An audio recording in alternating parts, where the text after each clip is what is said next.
Сәлем достар, Қазмаркет арнасында тек бүгін айдары. Бүгін бізде ерекше шығарылым болайын деп отыр. Себебі мен бүгін сіздерге топ 5 Android-қа арналған қосымшалар туралы айтып беремін. Жалпы күнделікті өмірімізді смартфондарсыз елестету мүмкін емес, ал сол қолданысты қызығырақ ету үшін қаншама мобильдік қосымшалар шығарылып жатыр.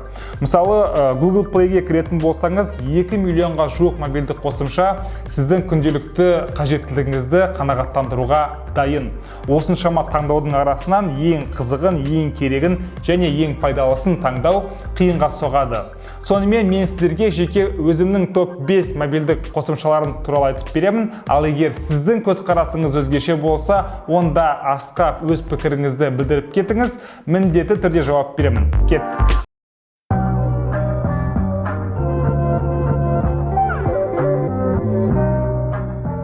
Ең бірінші VPN сервистері туралы айта кетейін. Жалпы VPN сервис қазір еріккеннің ермегі емес, күнделікті өмірімізге керек қосымшалардың бірі. Біріншіден, ол сіздің ғаламтормен қолдануыңызды қауіпсіз қылады. Екіншіден, кейбір бұғаттауларды айналып өту үшін жәрдемдеседі. Мысалы, кешке қарай сіздің ғаламторыңыз жасамай қалса, кейбір әлеуметтік желілерге кіре алмай қалсаңыз, видеоларды көре алмай қалсаңыз, осы VPN сервистерін қолдана отырып, сіз өзіңізге керек ақпаратты еркін кедергісіз аласыз. Google Play-де көптеген VPN сервистері бар, бірақ менің таңдауым Windscribe-қа түсіп отыр. Неге десеңіз, біріншіден ол тегін, екіншіден жарнамасы жоқ, үшіншіден сіздің IP-іңізді ешкімге көрсетпейді, төртіншіден 10 мемлекеттің серверіне қосылатын мүмкіндігіңіз бар, және де ең соңғысы айына 10 гигабайтқа дейін ақпарат алмасу мүмкіндігі. Осындай жақсы жерлері Windscribe VPN сервисінің таңдауына әкеліп отыр. Уақыт өте келе көптеген смартфондар ескіре бастады және де өзінің жұмыс жасау жылдамдығын бәсеңдетеді. Бұл бәсеңдетулердің бірден-бір себебі сіздің смартфоныңызда қоқыстардың толып кетуіне байланысты. Осындай уақыттарда, мысалы, мобильдік қосымшалардан шығып кете берген кезде, камерасы істемей қалған кезде, өзімен-өзі өшіп қалған кезде смартфонды қабырғаға лақтыра салғым келеді. Бірақ та лақтыруға асықпаңыздар, біздің келесі мобильдік қосымшамыз сіздерге арналған, яғни Clean Master деп аталатын мобильдік қосымша сіздің смартфоныңыздағы керек емес қоқыстарды тазартуға арналған. Көптеген функционалы бар, мысалы, біріншісі қоқыс тазалау, яғни кэш жадты тазалау, екіншісі смартфоныңыздың жұмыс жасау жылдамдығын арттыру, үшіншісі смартфон қызып кеткен кезде салқындату мүмкіндігі, төртіншісі антивирус, яғни смартфондағы вирустарды тазалау мүмкіндігі, бесіншісі смартфонның қуатын үнемдейтін мүмкіндіктері. Осыншама көптеген функционал менің ойымша тегін берілуі өте керемет. Сол себепті менің таңдауым осы Clean Master қосымшасына түсіп отыр. Ал келесі мобильдік қосымша менің ең сүйіктілерімнің бірі, себебі Parallel Space деп аталатын мобильдік қосымша сіздегі бар қосымшалардың көшірмесін жасайды. Яғни сізде 2 WhatsApp аккаунты болсын десеңіз, сіз осы қосымша арқылы өзіңіздің WhatsApp-ыңыздың көшірмесін жасай аласыз. Сізде бір аккаунтыңыз жұмыс аккаунты болады, екіншісі сіздің жеке аккаунтыңыз. Сол сияқты Instagram, Skype, ВКонтакте, Facebook деген сияқты көптеген әлеуметтік желілердің көшірмесін жасай алатын мүмкіндік бар. Бұл қосымша жайлы көп әңгіме айтатын ештеңке жоқ. Ішіне кірсеңіз, қолдануы интуитивті түрде жеңіл.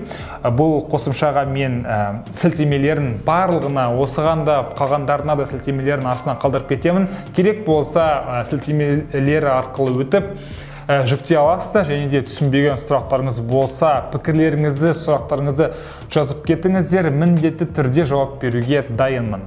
Сонымен ары қарай кетейік. Ал келесі мобильдік қосымшаны мен жек көремін, себебі ол менің күнделікті әлеуметтік желіде отыруымды шектейді.